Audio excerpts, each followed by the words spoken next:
So I just wanted to welcome everyone. And as I said, if you've just joined us, good evening and welcome to everybody. And what a great night to be in the comfort of our own home and listen to Ellen Ecker Ogden as she speaks about the new Heirloom Garden. Before we begin, I have an announcement from the auction committee, which I'm sure you've seen on the crawl. The auction committee's created an online marketplace, and it begins tonight and runs through Sunday, the 22nd. So the proceeds, of course, will benefit the scholarship fund, and the items being offered are made and donated locally from Connecticut companies, craftsmen, and nurseries. So this month's offerings, of course, fund the scholarships that we grant to college students. They support local businesses and will delight the gardener in all of us. So a link will be on our website. So please support the scholarship fund, because we are a bit low in the fund this year because we haven't been able to have live auctions. So we hope to, and I just thanks Trish and Pat Lavery, Trish Lyons and Pat Lavery and Barb, who's our communication director, Skomorowski, for doing all the work to put that together for us. So anyhow, Ellen Ecker Ogden entertained us and educated us back in May when she shared her 6 steps to successful garden design. In this lecture, The New Heirloom Garden, Ellen will offer new varieties, heirlooms not readily available at most garden centers, and turn us into dedicated seed savers. She'll open our eyes to the wide diversity of plants and the new flavors along with fragrance for our kitchen gardens. So Ellen, take it away. Oh, thank you. Thank you so much, Cheryl. It's odd not to be able to see everybody, but I'll look at Cheryl and pretend you're my audience. Thank you so much for joining us tonight. I was just saying how this lecture was booked a long time ago, and we really hadn't thought that it would be so dark so quickly. At least I hadn't quite registered that. You know, probably in the spring, there's a whole different feeling about gardens. You know, we're so excited. We can't wait to go out. We can't wait to stay outside and do things. And anyways, can you see me? I'm just trying to figure out. I'm looking straight at Cheryl, and I'm just trying to figure out how to get my thing here. I think what I'm going to do is do speaker view, but anyways, it'll work. As long as everybody can hear me. I'm actually delighted to be here in November, because I think it's a perfect time of year to be thinking about garden design. And that's what I really talk about. I'm a food gardener.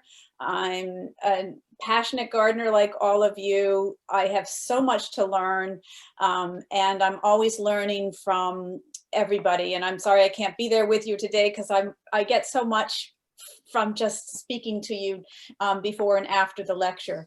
But I really want to encourage you to be thinking about ways that you might be able to do something different in your garden for next year. Maybe it's changing the design, maybe it's changing a path, maybe it's putting a bench in the garden. I'm going to show you some ideas. And some of these are similar to the ideas that I shared in to make sure she was in the spring. And all that. And I encourage you to go out and take some photos of your garden so that you can take some of these ideas and start drawing on paper. Just start putting together some ideas based on some of these. So I'm going to do a screen share now. I think I can do this. We practiced a little bit before.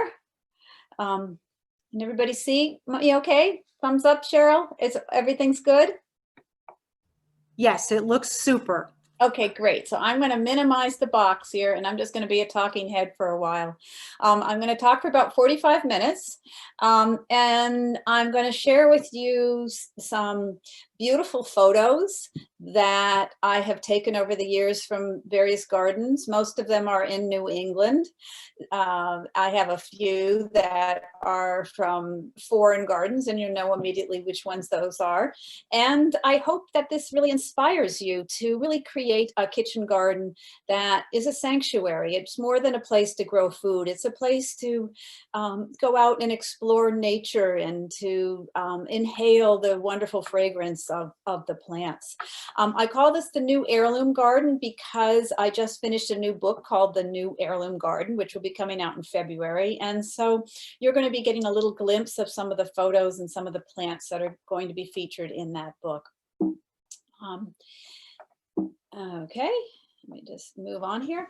I'm just going to, for those of you who weren't in the earlier lecture in last spring, I'm just going to share with you a little bit about how I got started as a gardener. It always amazes me that I couldn't call myself a gardener because I didn't really start gardening until I was about 30 years old. My parents weren't gardeners. But I married a man who loved to garden. But the problem is that he didn't really want me in the garden. He was kind of controlling about the garden, but he loved the way I cooked. So we kind of made a deal early in our relationship that he would be the gardener and I would be the cook. And that worked very nicely for me because I also had a sewing business, a little business where I was making quilted vests and using lots of beautiful fabrics. And I didn't really want to go out in the garden and get dirty. It just looked like a lot of hard work. He was always out there from dawn to dusk, and he'd come in covered with mud and dirt. And I just thought, there's no way I want to be a gardener. And so I really threw myself into just cooking wonderful meals for the two of us. And then we eventually had 2 children. And so for the 4 of us, and that suited me just fine. And so my husband wanted to grow organic vegetables on a little farm in southern Vermont. So I had a sewing business and I could take it anywhere. So we moved to his grandfather's property. And he started to garden and I was sewing, and it seemed like a pretty good arrangement for a little while. But one of the problems we had is that in southern Vermont and for most of the US, most of the chefs that we were planning to grow for didn't want organic local vegetables, which now seems ridiculous. But back in 1980, that was one of those kind of things that they just shook their head and said, what are you thinking about? Organic? What's organic? And why would I buy local vegetables when I have perfectly good lettuce coming from my supplier? So it was a little bit of a hardship for my husband. He really wanted to grow local organic vegetables. So he decided to order some seeds from Europe for some European salad greens. And we had never been to Europe ourselves, but we had a friend who had come back with some seed packets of a little thing called arugula, or rocket it was called. And we thought this was a pretty tasty little green, and maybe we could get some more of that, and maybe the chefs would like it. And so we wrote away to the seed catalog in Italy where this rocket came from, and they sent us a catalog, and we started circling a whole bunch of things in that catalog, including lots of different chicories and some beautiful tomatoes and some lovely Italian heirloom greens. And then while we were at it, we decided to write away for a catalog to England and to Holland. And so before I knew it, my husband said, you know what, let's put an order together. And I said, sure, go ahead. But what he didn't tell me was that the minimum order for any of these catalogs was going to be a 4-kilo bag. And so he went ahead and ordered about 200 kilos of seed for our tiny little farm stand that at that time we were calling the cook's garden, because I was the cook and he was the gardener. Well, you can imagine when I got that call from Logan Airport saying that our seeds had arrived and we needed to bring a big truck. I looked at him and said, what were you thinking? And I guess he got a little carried away. So we decided that since we had all these seeds, that there might be other gardeners like us who also wanted to grow some unusual European salad greens. And seeds not like, unlike cheese and wine, they don't get better with age. They had an expiration of about 1 or 2 years, kept under, perfect conditions. So we decided to sit at the kitchen counter and pack these seeds up and put them in seed packets. And we started a little seed catalog called the Cook's Garden. Maybe some of you remember the Cook's Garden, but we specialized in European salad greens because that's what we had.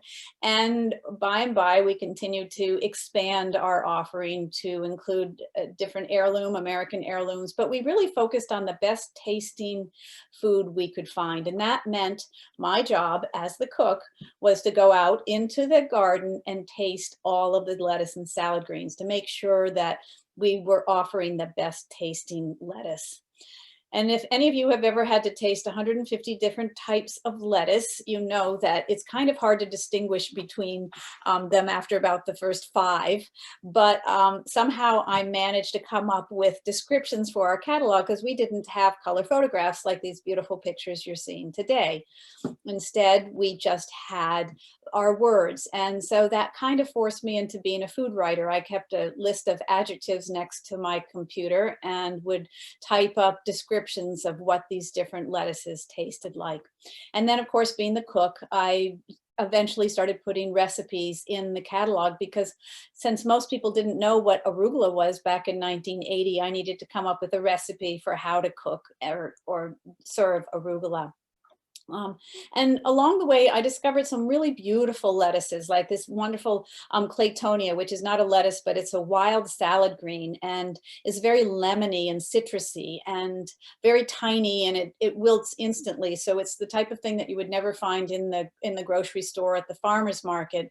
But I could describe how it had these lovely little round leaves and these little petioles of edible flowers in the center, and how lovely it looked in a spring salad with the Chiriola chicory and the troutback lettuce, and really developing a language of food was something that I felt very familiar with and could manage.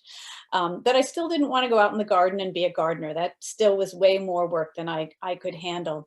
But one of the things that we became quite obsessed by were chicories. We managed to grow a lot of chicories, and maybe it's because we live in southern Vermont and the weather's very cool here, and chicories tend to love the cool weather.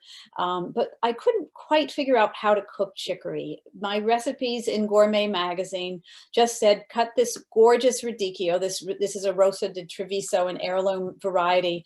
Cut it in half and put it on the grill and blacken it, and then chop it up and put a creamy Roquefort dressing on it. And I just thought that was the worst sounding thing imaginable. And taking this gorgeous lettuce like chicory and blackening it and then destroying the flavor with a creamy dressing. It just didn't make any sense to me. And so I kept trying chicory, but it's, they're pretty bitter and there's not a lot you can do with them except simply appreciate them in a nice salad. But I was really curious to know, because at this point we had about 4 pages in our catalog of chicories, most of them Italian heirloom varieties. And we started having other kinds of Italian heirloom vegetables, like the purple artichoke.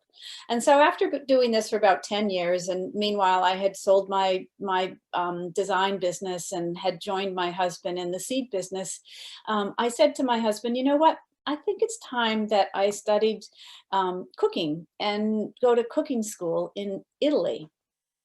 At which point he was enthusiastic, which really sort of surprised me. He said, well, do some research and figure out where you want to go.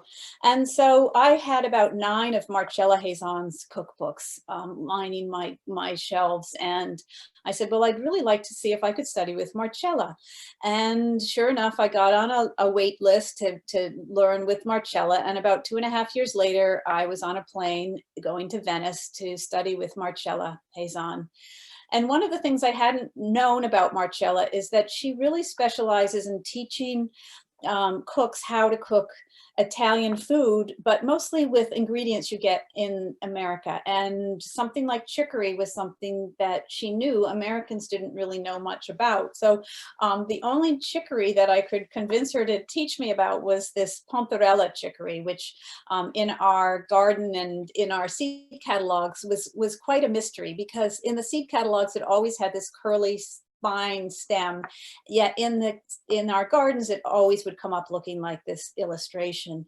And so she taught me that it doesn't actually grow curly. You actually have to cut it and slice it and put it in ice water, and then dress it with a really good olive oil and lemon and garlic and salt and pepper. And it was just the most fantastic salad I'd ever had. So I was able to come home with one recipe for chicory. And so my husband said, so where else would you like to study?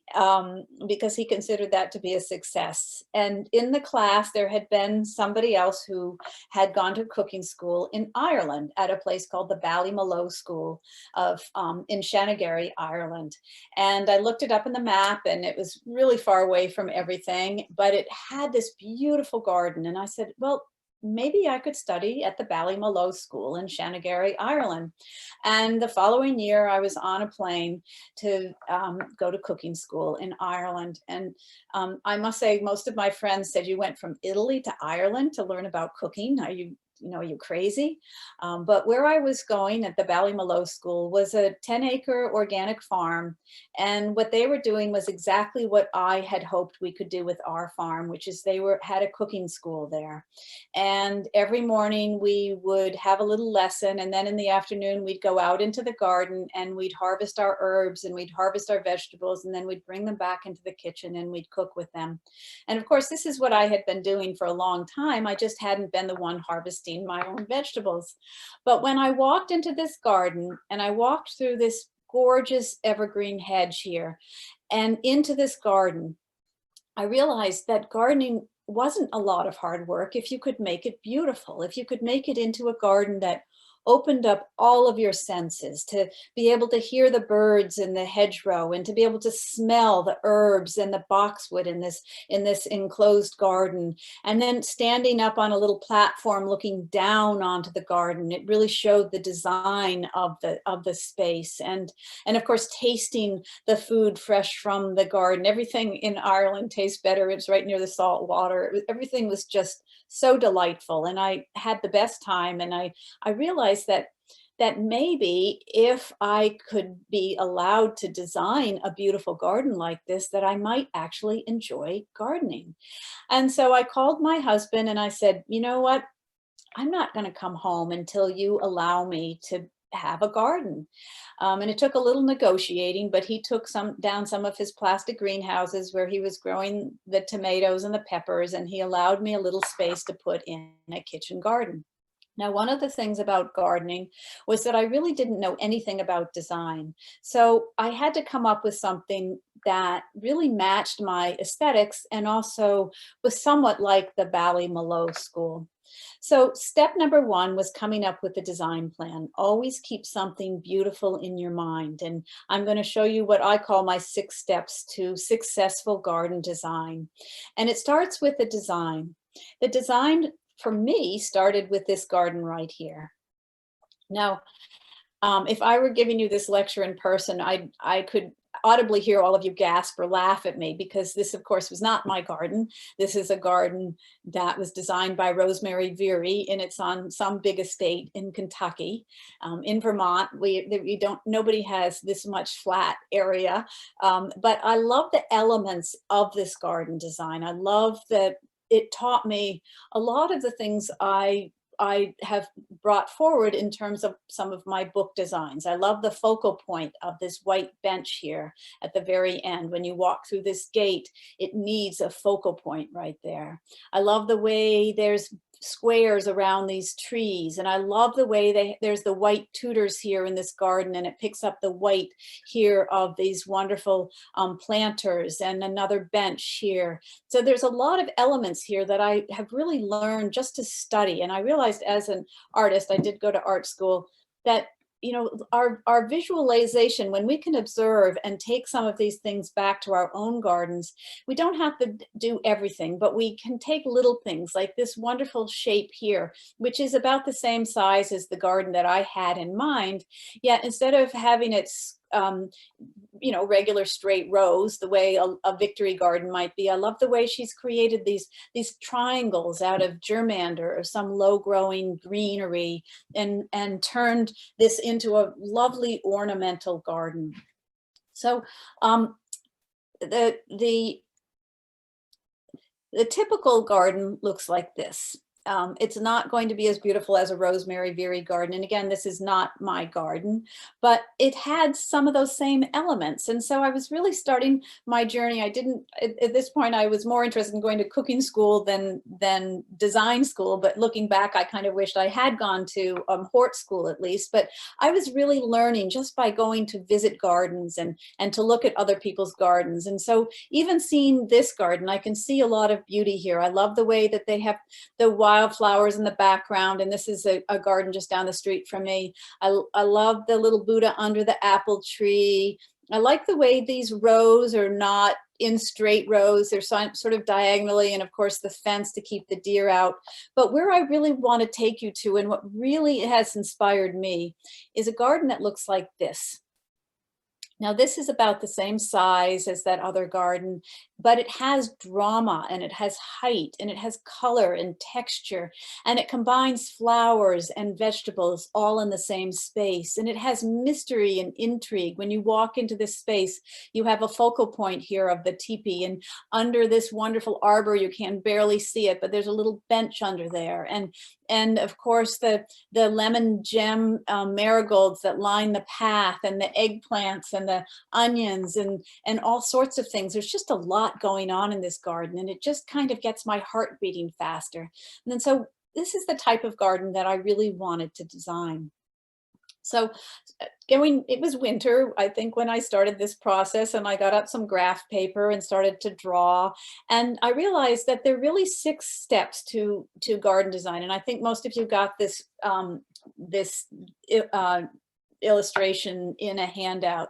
And starting with design, and then looking at garden beds and garden paths and fences, and then thinking about plants. You know, really, plants are kind of low on the list. I know they're the most important part of a garden, but since this lecture is really about design, I want you to think about all the elements that come together, and how to create an heirloom garden based on choosing the right kind of elements, and then of course adding personality.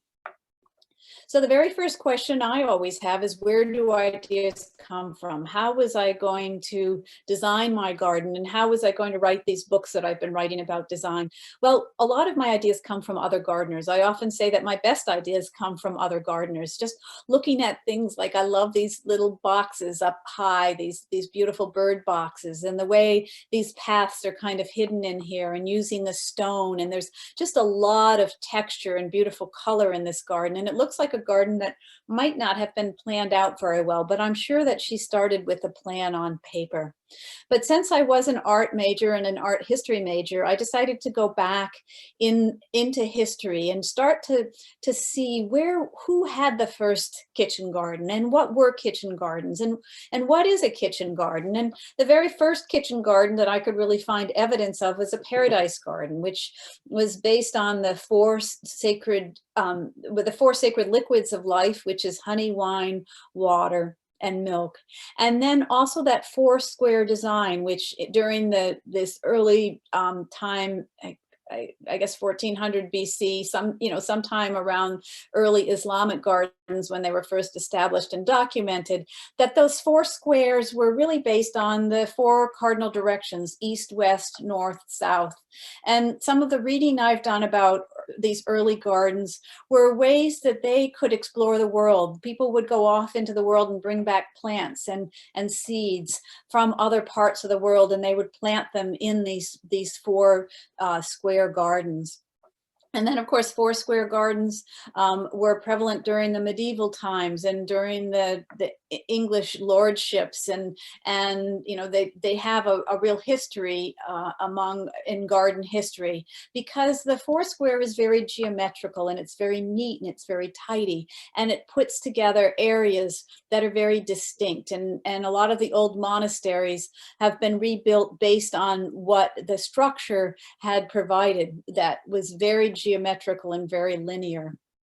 Because oftentimes these gardens, fast forward to the Renaissance, and many of you probably know a lot more than I do about art history, but I do know that there is a certain thought that orderliness is next to godliness. And so a lot of these beautiful gardens at the Chateau de Versailles and the Chateau de Villandry are based on the four square, and they're very orderly. And if you look closely at these, this is very much like, like a German cross with red and green cabbage and flowers in the center. And then you look at this, and this is also a four square with another wonderful cross in the center. And then these are more like a maze garden. But again, they're very geometrical, and this has a four square kind of component to it. So each one of these gardens has a different variation on four square. And there's a lot to learn from the four square. The four square was also very prevalent in the colonial Williamsburg time. This is a garden. I think this is I can't remember if this is the spring or the fall. Isn't that funny? But I remember the first time I went to visit colonial Williamsburg, and I thought, wow, look at that. This has all the elements that I really love in garden design. It has the four square. It has the focal point here, and then around the edges, it has areas for shrubs and ornamental flowers. And taking that down a notch, I continued to look at four square designs on Pinterest. And this is again at colonial Williamsburg, and the white benches again, and the low growing boxwood or germander around the outside. There's just lots of different ways to do a four square design. So that has become what I would call my signature design, and what I really encourage people to look at, because so often that four square design can be variations on the theme. These are some illustrations from my book, but it also follows an organic crop rotation. And as I became a gardener, I started to learn about building soil and what plants really need in order to grow. And that is, as we all know, the most important thing for either food or flowers. And that four square rotation allows for the crops to go through a rotation. So the legumes will be growing in one block here, which would be the root crops, not the root crops, the beans and the peas that are setting nitrogen in their roots. And then those would go into where the roots had been growing. And these root crops would be the carrots and the leeks and the onions and crops that had been taking a lot of those nutrients out of the soil. And then the roots would go into where the fruits and flowers had been growing. And then these would go into where the leafy greens, and the leafy greens would go into where the legumes had been growing, because the legumes had set nitrogen, and everybody knows leafy greens need a lot of nitrogen. So that four square rotation really plays a nice piece in terms of organizing the garden, but also building that soil. So in 2003, I moved off our 10-acre farm and developed my own little garden in Manchester, Vermont, if any of you know southern Vermont. And I bought an old house. I bought a 1905 vintage house, and there was no garden here. There was really nothing at all. But I loved the idea of starting an heirloom garden. And so one of the things I started was to put the design on paper, and then I began to create this four square design. I started to plant only things that were from the 1905 era. This is a viburnum, which is a native plant. And then I put in a bench, and I love benches in gardens, and I can't believe how few benches I see in vegetable gardens. Oftentimes when I'm looking at beautiful gardens, all I can see is, or I can't see, is the bench. Like, if somebody asked me to come do a consultation, the first thing I look for is, where can we put a bench? And it's not that I want to sit down all the time, but I do think a bench is really important element, a design element, because it really adds to the pleasure of a garden, because the whole purpose of doing a garden is for pleasure. And I'll get into that a little bit more. So step number 2 was to design the beds. How do you design heirloom beds? And what are heirloom beds? Well, I'm going to be talking about heirlooms a little bit later, but my definition of heirloom is something that's old, something that you want to continue and carry through. Heirloom can be something like a piece of furniture, or it can be a wonderful old pot, or it can be garden beds, or it can be seeds. But since we're talking about garden beds, I love these beds that are made. They're based on an old 17th century design from early America, just using the tongue and groove, or not the tongue and groove, but the post and beam kind of notching of these beds. And these are made on Cape Cod by the Farmstead company, and they're made out of cedar. And I love the idea of, they just look so much better than something that would be hammered together, something that came from Home Depot. But more importantly, look how they're laid out. I think so often when people use raised beds, which are usually 4 feet wide and 6 feet long, that they line them all up kind of like a cemetery plot. And so I kind of like to think that if you can break up that space by putting in some pots and some flowers and give it a little height and drama and some quirky little things like this gardener has done, that it really breaks up the monotony of just having the beds all right next to each other. This is a garden down at Chanticleer Gardens, and I love the wattle fence around the outside. And this is a beautiful example of an heirloom garden. And they grow all this willow right on the property, and they weave these wonderful wattle fences, which, if any of you have been to England, you know that there's a lot of wattle over there because they can grow all kinds of different willow. So finding ways to create your own wattle fences, maybe from saplings in the spring, is a wonderful way to build that bed. And notice how these aren't really doing anything. They're just keeping the rabbits out. They're just kind of creating an effect that is so lovely and looks so kind of old and country, and especially with this wonderful arbor here. And I love the way the vines are growing along the edges there, and these pots here too as well. So anything you can do to make your garden, you know, look old is a wonderful way to give it style and personality. This is my garden on a good day, and I don't have any raised beds because I like to be able to change things up.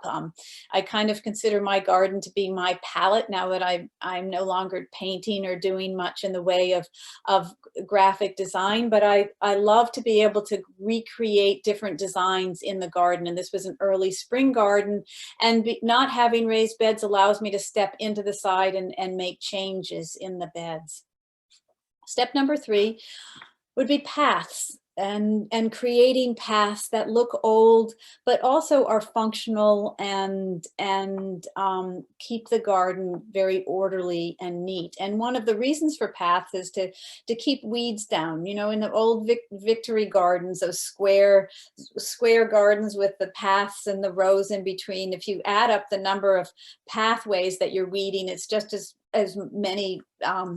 much space as it is the garden bed. So its paths really form a function in the garden to keep weeds out, but also to allow more space in the garden for growing.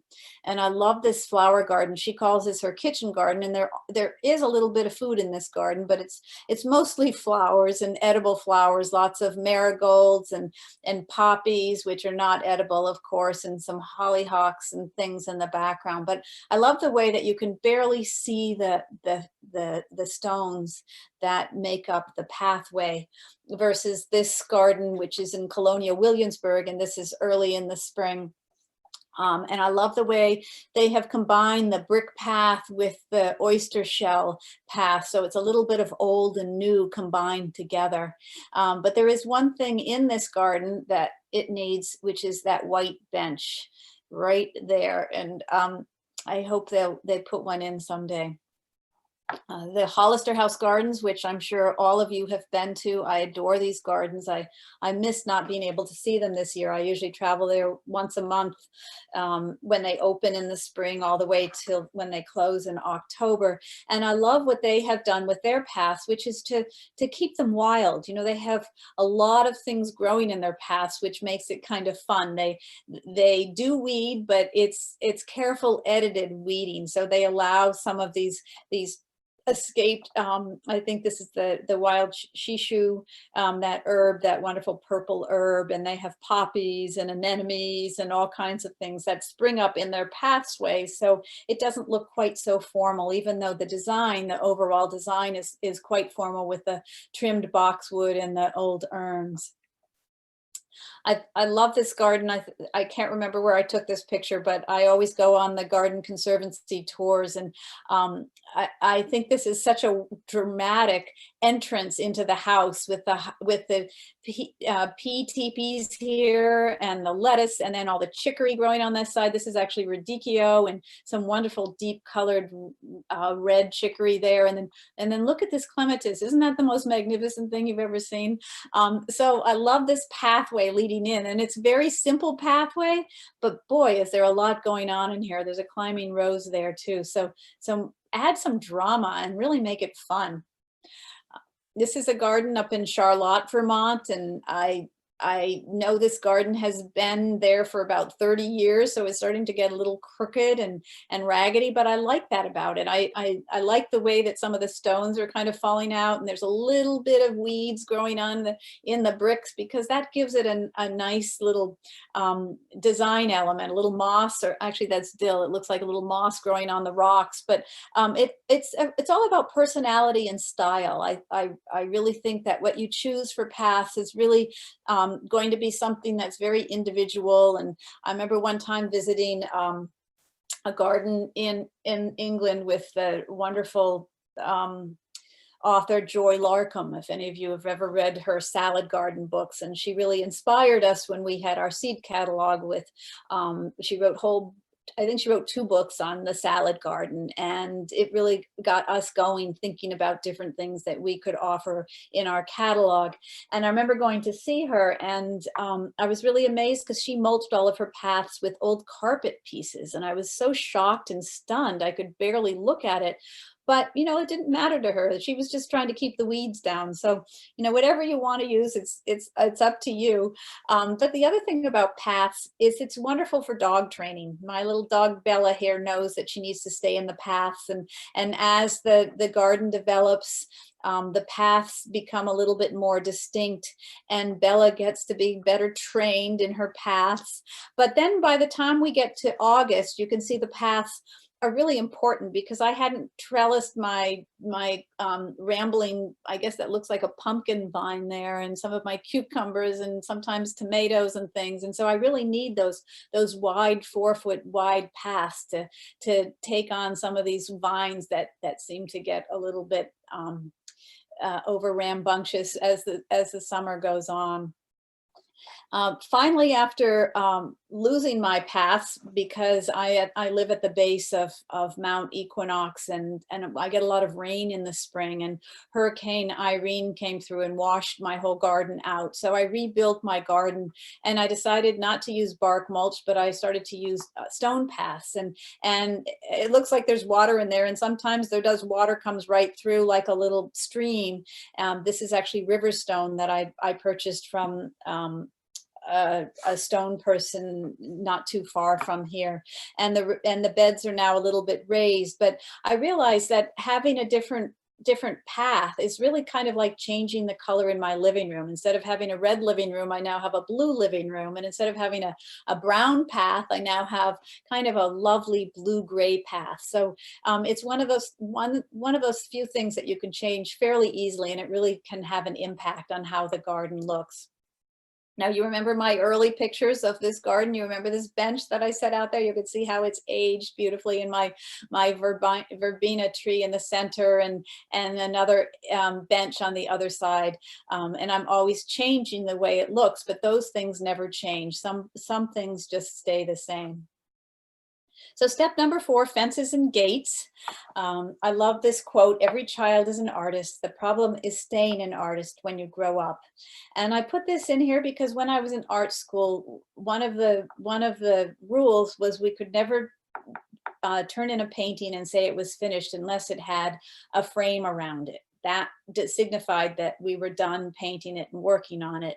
And the same is true with the garden. Something like this lovely little garden, which is in Dorset, Vermont.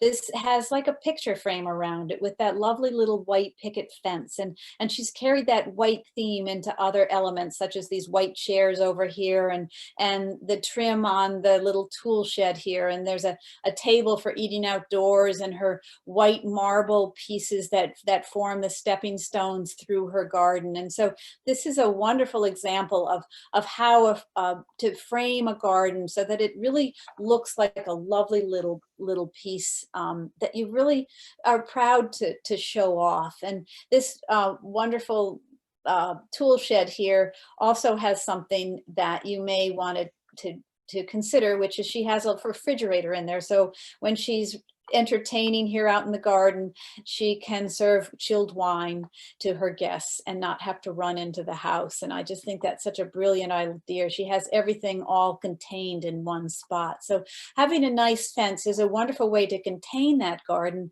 but also build a border and to keep things out of it. So rather than thinking of fences as a way to keep things out, I like to think of a garden as a way to keep things in. And this is another example of a beautiful fence, this natural fence. This is a garden in Charlotte, and she has that teepee in the center, which is a strawberry trellis that she had custom made. And those wonderful frames in the background are for her pole beans. But if she didn't have that little fence around the outside, it wouldn't feel like a cozy little spot. It looks like it would just be an ordinary garden, but instead she can walk through that garden gate and close that garden gate behind her. And it's like going into a room. And when I first started talking, I wanted to just express how important it is to create a sanctuary with your garden, and to realize that it's more than a place just to grow food. It's a place to encourage nature. It's a place to really fulfill some of those dreams that you have in terms of trying something new, and to, of course, grow delicious food and beautiful flowers, but also as a place to just embrace all of your efforts that come from having a garden. And as I like to say, turn work into play, because when you're creating a beautiful space like this garden, it doesn't become work anymore. And a lot of what we say about going out to work in the garden can be transformed when instead we can say we're going out to play in the garden. So I love this as an example of the fence going into that space. I will say one thing that she doesn't have is a bench, but she didn't ask my opinion, but I'm just saying if it were my garden, I would definitely try and put a bench in there. And then, in terms of heirloom garden, think about old-fashioned colors. This is a Benjamin Moore color, one of the historic colors. And I love the way it picks up the blue-green and the gray foliage of the sage and the lavender. And really thinking about the color combinations of the garden can really make a difference in how you feel about that garden. And again, having just a wonderful dramatic gate that leads into the garden is a great way to make a transition from the lawn into the garden space. Another angle of my garden, these Nicotiana volunteered. Can you imagine? These two wonderful sentries into the garden just kind of planted themselves there. And you can see as my garden matures, this is what I use for a fence. I have some arborvitae that keeps it protected from the road. And another example of a gate going into the garden. It doesn't have to be fancy, but I love the simplicity of this garden design. My friend Annie, who's featured in my first book, loves to grow food and flowers, and she doesn't have a gate around her garden, but she uses these arbors, these twig trellises that are wrapped around actually an iron rod, and she grows the morning glories up and over and around, and they create that natural transition from the lawn into the garden. And she has 3 of them. I only see 2 of them here, one here, and I think she did have one back there. And she also has a cute little tree house in the back there. So, she allows her kids and now her grandkids to be able to come in the garden and play in the garden. So she can say to them, come on, kids, we're going out to play in the garden instead of we're going out to work in the garden. I mean, what a turnoff for kids to think about working in the garden. So always remember the vocabulary that we use is really what the message that we convey. another wonderful example of a gate. I love the way they've designed this to mimic the round stones of this little hobbit house design. And the stonework is done by Dan Snow of Newfane, Vermont. Step number 5, heirloom plants. Listen to your broccoli, and your broccoli would tell you how to eat it. And, you know, this time of year, as I said, I think it's a good time of year to be thinking about designs, but it's also a good time of year, while it's still fresh in your memory, to be writing down some ideas of things that you want to try next year, things that were successful for you, things that you might have seen in the catalog, or in my case, I always over order too many seeds and things that I didn't actually get around to planting. But this quote is really important, because broccoli is broccoli. You know, we can buy broccoli in the store for $1.49 a head, but when you're growing your own broccoli, your broccoli is going to taste different. It's going to, you know, you're going to take such pride in it, because it's taken 95 days for that little broccoli to go from seed to beautiful broccoli head in your garden. And you're not going to just bring it in and over steam it and put, you know, some butter on it. You're probably going to take a picture of it, and maybe if you're like me, I talk to it a little bit, and then I'll bring it inside and I'll make sure everything's ready, and everything, and I don't overcook it. You know, that's the way when we're growing our own food, that's how we want to treat our food. We've spent a lot of time nurturing it. It's been giving back to us, and we really want to give back to the beauty and really taste the flavor of that food. So I'm going to just show you some of the things that I grow in my heirloom garden. And then I'll tell you a little bit about how I started growing heirlooms. But I realized that most of the seed varieties that we had in our seed catalog were Italian heirlooms. And that's why they tasted so good. A lot of the seed breeding that's been happening over the last many thousands of years has really be breeding sweet, because we tend to like sweet things. But when you add bitter, like arugula, like the chicories, like the early spring greens that are growing in the garden, the dandelions in our lawns, what you're getting is a tonic for your system. Your system really needs bitter, especially in the early spring. It's a way of flushing out a lot of the toxins. So embrace bitter. You can get that with something like mustard greens. And I love this photo. I don't know who took it. I didn't take it, but I love the idea of growing your spring greens in with your tulips, so that by the time the mustard is available to harvest, you can allow the tulips to grow tall. And basil, one of the things that I most love, and I think everybody who gardens grows sweet basil, the sweet Genovese basil. And I'd like to encourage you to try the heirloom opal basil, and you can make some wonderful vinegar with the opal basil, or the lettuce leaf basil, which is a much larger leaf, and you can grill it and put it on wrap a piece of fish in it and put it on the grill, and it will infuse it with wonderful basil flavor. Or look at some of the old Italian heirloom basils, the piccolo verde, which is a tiny little leaf, and it's really the original pesto basil, and you need a lot of help harvesting enough for a batch of pesto, but it's really the most fragrant basil of all, and very rarely do we get to see that. We certainly won't find it as a plant in nurseries, but you can certainly grow your own from seed. And something like garlic, you know, we've become used to just picking up garlic in the grocery store, and a lot of that garlic is just a plain old white garlic, and most of it has been grown in China. But when you're growing the old heirloom varieties, like the German, the Redskin German, and the Roja varieties, and some of the really old-fashioned strong flavored garlic, you just will never be able to go back to buying that grocery store garlic again. And garlic is one of those things that's so easy to grow. You can still put it in the ground now, and by next summer you'll have your own harvest. Something like this Cape gooseberry is a favorite of mine. It's also known as husk cherry, and it's grown a lot in Pennsylvania. The Amish love to grow this, and you may see it in the farmers markets. And it's a wonderful plant. Once it gets going, it will spread its seed around the garden, so you have to be a little careful. It gets a little out of hand, but the flavor of it is like a butterscotch. It's I can't even, pineapple butterscotch, if you can imagine anything so wonderful. So they're like little candies that you pop out of this wonderful paper husk and you eat them. And I don't know why these wonderful little fruits have gone out of favor, because one plant is very, very prolific, but I've never seen them in a grocery store, which makes me really sad. But they're something definitely worth trying. And of course, any kind of culinary herb.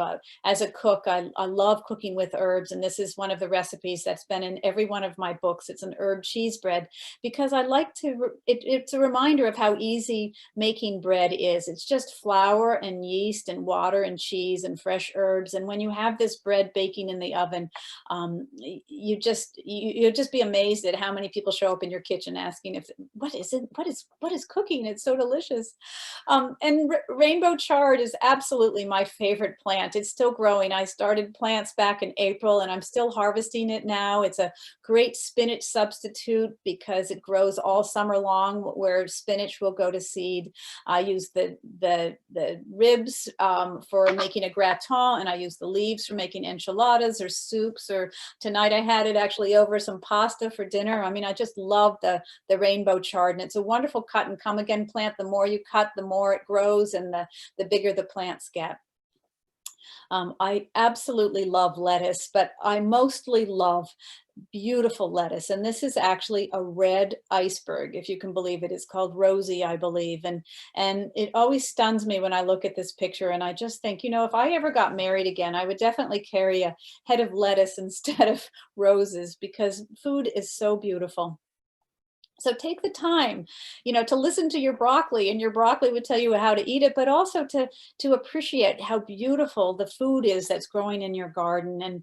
And I used to start my lectures by seeing if I could convince those who were not food gardeners and were mostly just flower gardeners to maybe give up a little space in their flower garden for some beautiful food, like this Batavian full heart endive, or maybe grow some edible flowers like that wonderful blue borage and the lemon gem and nasturtiums and chive blossoms and fragrant honeysuckle, which I know is not native. It's a little bit of a weed, but I still love it anyways. I love watching the hummingbirds come to the honeysuckle. And artichokes are my new favorite. I've been growing them now for about 5 years in my garden.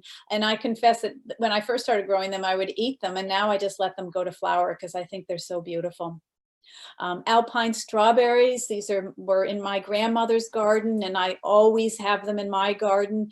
They're so much better than the strawberries that we buy to make jam, because they are the type of strawberry that you really can't harvest. You have to sit in your garden on that bench and take a deep breath and take a handful of these feuilles de bois and just let them melt on your mouth. And they're just nothing more delicious and ephemeral than the taste and the smell. It comes right up into your nostrils, and it just really pulses into those memory places. So a lot of the beautiful heirloom varieties, that's where they're doing. They're bringing out the fragrance. They're bringing out the flavor. They're not making you make a heavy sauce to be able to appreciate all the delicious flavors, especially the heirloom tomatoes like the green zebra and the persimmon and the big rainbow. And these are just a few of my favorites, the purple calabash.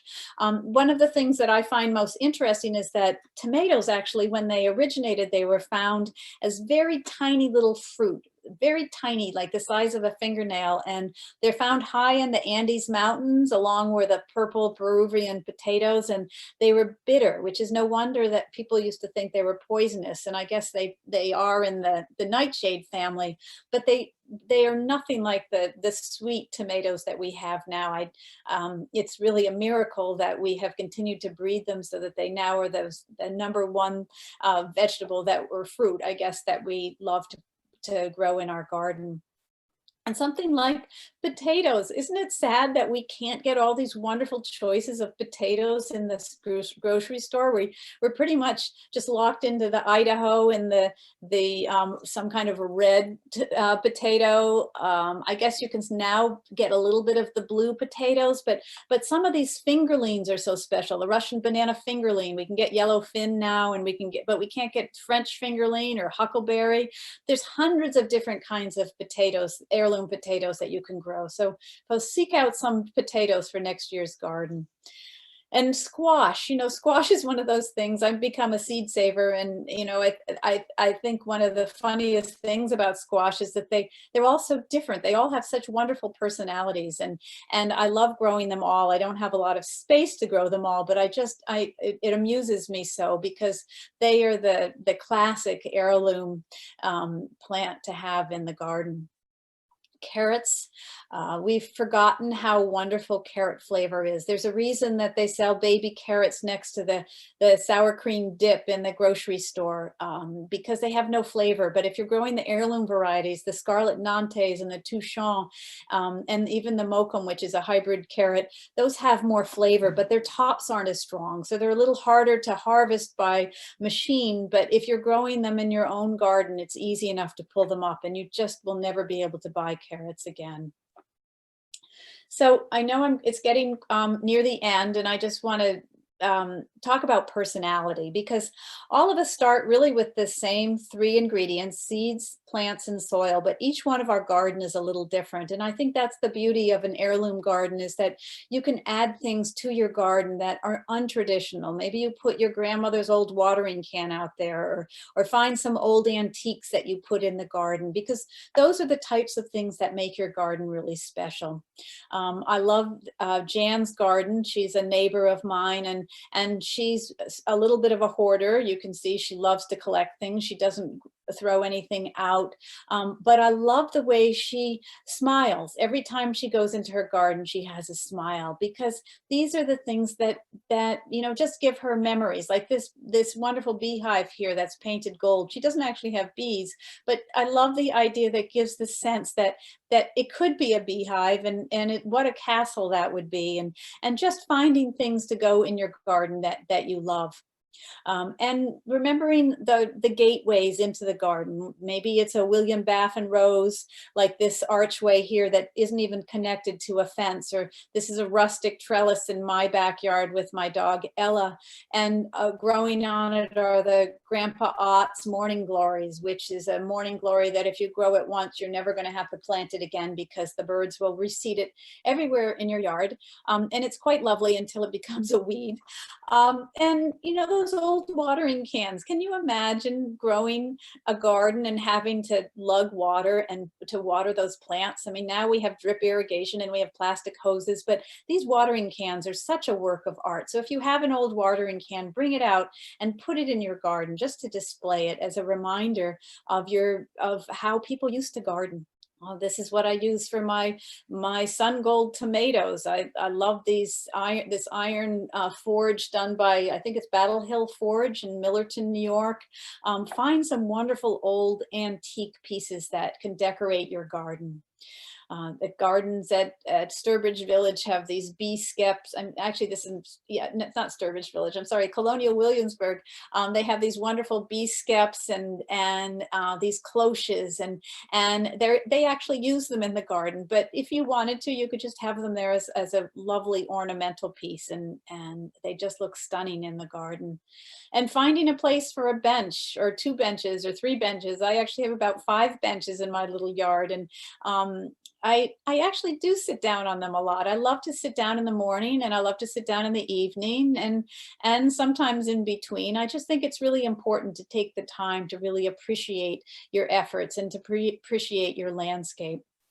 And of course, a good garden shed. There's nothing like a good garden shed to keep things organized and orderly, and have it as close to your garden as you possibly can. And remembering that gardens are not just about food or our own space, but we're creating habitats for nature.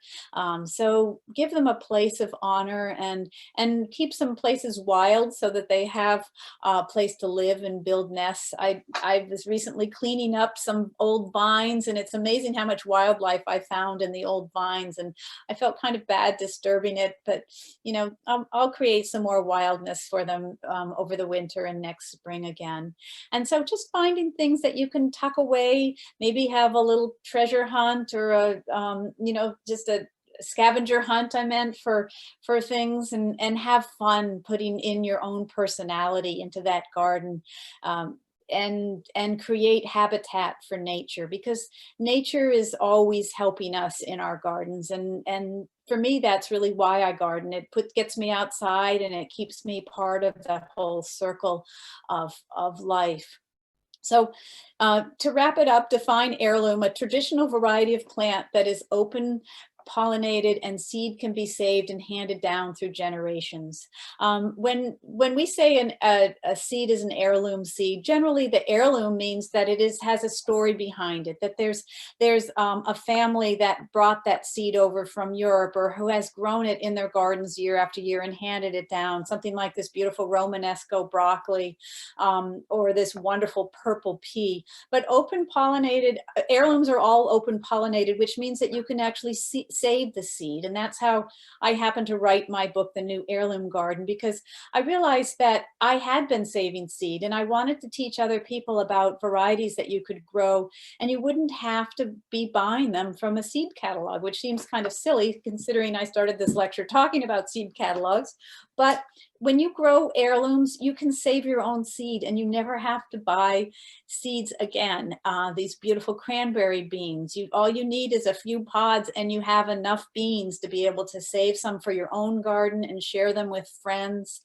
Something like pea, you can eat those peas, or you can let a few grow on the vine and you'll have enough peas to be able to plant them back in your garden again. There's no need to be buying seeds, yet all of us are kind of used to just opening up the seed catalogs and plunking down $50 for more seeds. Even our lettuce, this beautiful lettuce, which is a red deer tongue lettuce. It takes a little bit longer to go to seed than beans and peas, but look how magnificent that is. And so often we pull up our lettuce plants before they even have started getting beautiful like this. So allow a few plants to start growing seeds so you can start saving the seed pods and collecting them. And so just to wrap up, the reason we garden is because we love to eat. So a lot of my books all of my books have recipes, because I'm still mostly a cook. I'm still a little bit of a gardener. I am a little bit of an artist. But really what it comes down to is I love food. I love the flavor of food. I love being able to put combinations of food together. And I consider heirloom varieties to have a lot more flavor and a lot more visual interest. And so that's one of the reasons that I really encourage you to try growing an heirloom garden. Something like the strawberry shortcakes, there it is. It's not the alpine strawberries, but just old-fashioned heirloom recipes, which is the way that we remember how we used to cook and how we used to eat. So share what you love with others, and remember to play with your food in the garden and in the kitchen. And remember, there's really only two things in life that money can't buy: true love and homegrown heirloom tomatoes.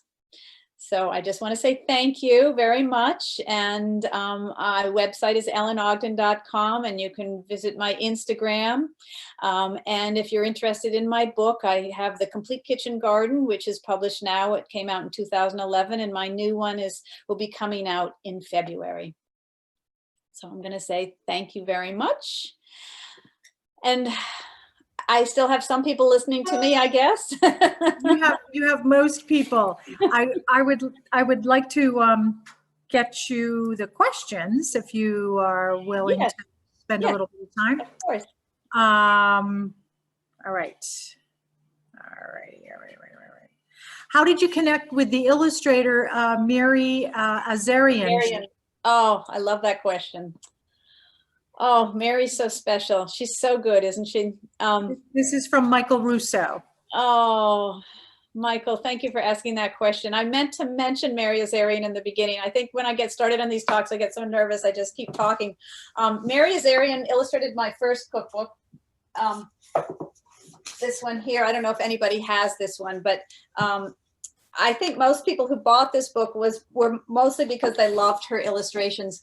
When we couldn't afford color photographs, and Mary is a Vermont artist, and I don't know, I guess I was young and brave, and I called her up and I said, Mary, is there any chance we could trade you seeds for illustrations? And she said yes. So we went up to her art studio, and we just became very good friends, and she did some beautiful work for us. She's just a very generous person, but she's also a passionate gardener. So we did pay her too. I mean, eventually it wasn't just seeds, because how many seeds can you really use? But how did we get, she's a Vermonter and she wanted to work with us. She supported what we did. So we were very, very lucky. Thank you. From Debbie Schindel, she's asking, how do you stop the critters from eating your garden? Oh, I always get that question. And I know it's a problem, and especially for you in Connecticut, because you have deer. I've been lucky not to have a lot of critters, and I'll tell you why I think that is. A couple of things. One is my garden's very close to the house. You know, you could see some of those pictures I took were not from a drone, but they were because I'm standing in my second story window looking down. And so they're very close to the house, and they're kind of enclosed with different boxwood and stuff. And I've always had a dog, and that's all I can say. I mean, I've had a groundhog problem, but I haven't had deer problem. And so I'm sorry, I've just been lucky. The dog probably definitely helps, especially with rabbits. Yeah. But I also spend a lot of time outside, you know, and I don't know if that keeps them away or not. Carrie has a comment. Basils are also great foliage and flower arrangements. Basil. Right. Oh, yes, especially that opal basil. Totally agree with you. Thank you. Thank you. Yeah. Yes. Yeah. And then Nancy Brennick's asking, what are your favorites that stretch the season, grow long into fall, and grow early? So, yeah. Well, I have really come down to growing a lot of salad greens. I grow a lot of lettuce, a lot of arugula, a lot of kale and stuff. And one of those reasons is because I've become a little lazier. I mean, I can't grow tomatoes for the life of me. I mean, I've pretty much given up, but I love cabbages. I love any, fall crops like that. But I really love that rainbow chard is absolutely a favorite of mine. It just keeps going and going and going, and it's so sweet. All those brassicas I mean, I don't think chard's a brassica. I don't know exactly what family it's in, but all the things that get sweet late in the fall, oh, they're just such a treat right now. So I say kale, chard, salad greens, arugula, succession planting. You know, you've probably heard that quote that Thomas Jefferson planted a thimbleful of lettuce every Monday morning. You know, just keep those greens going. And by the time you hit fall, they just kind of, they're not bolting anymore because the heat doesn't bother them, and they're just getting sweet and wonderful. So Kara has another question. How can you incorporate a kitchen garden into the rest of your yard garden? Does a fence and gate do enough? That's a big question. Well,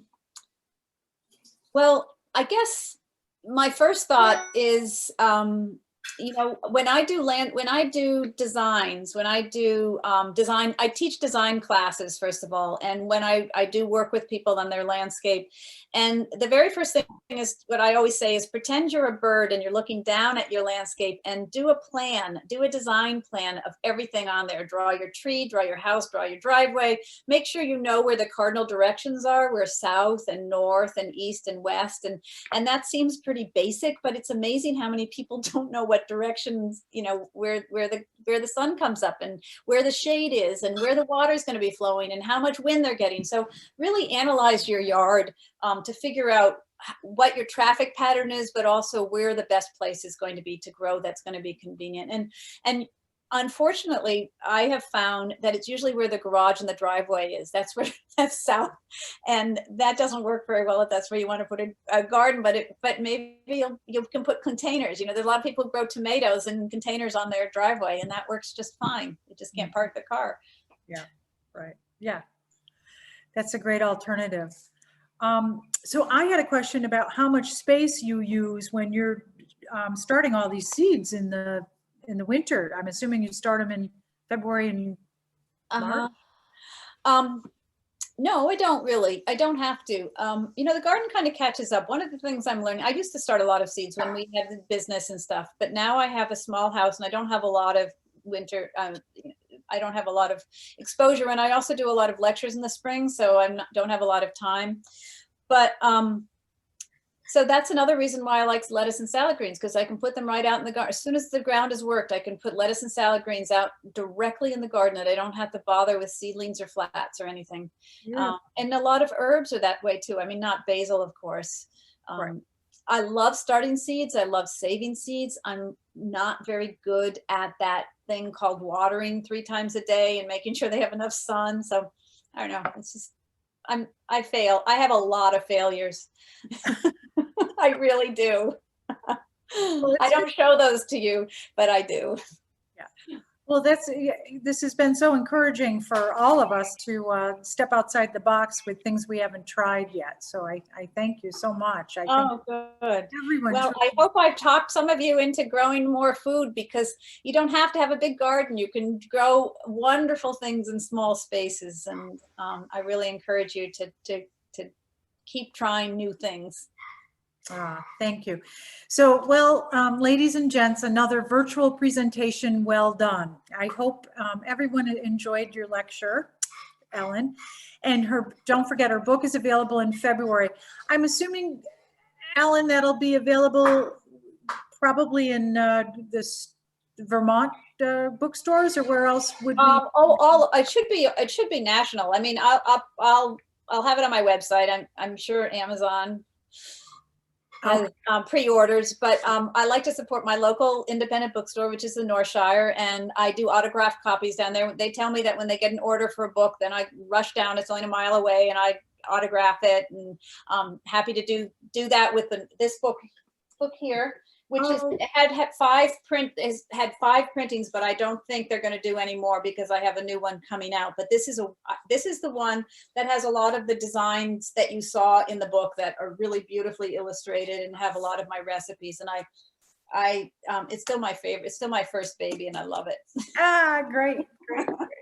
All right, well, we'll remember that. Plus, I think you have a link on your website, so we can find the bookstore from there. Oh, great. Yeah, that's great. Yeah, no, it's been such a pleasure to talk to you. I wish I could see you all. This is so frustrating, but I'm glad you enjoyed the presentation, and thank you so much for having me. It was just wonderful.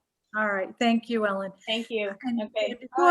before everyone signs off, I just want to remind you to check out the holiday store, and remember that 100% of the proceeds go to our scholarship fund. And it is a holiday store. And speaking of that, I hope you all have a wonderful Thanksgiving. We still have so much to be grateful for. And since we won't be together again until January, I wish you all happy Hanukkah and Merry Christmas. So until we meet again, thank you. Bye-bye. Thanks, Ellen. Bye-bye. And Brett, sorry.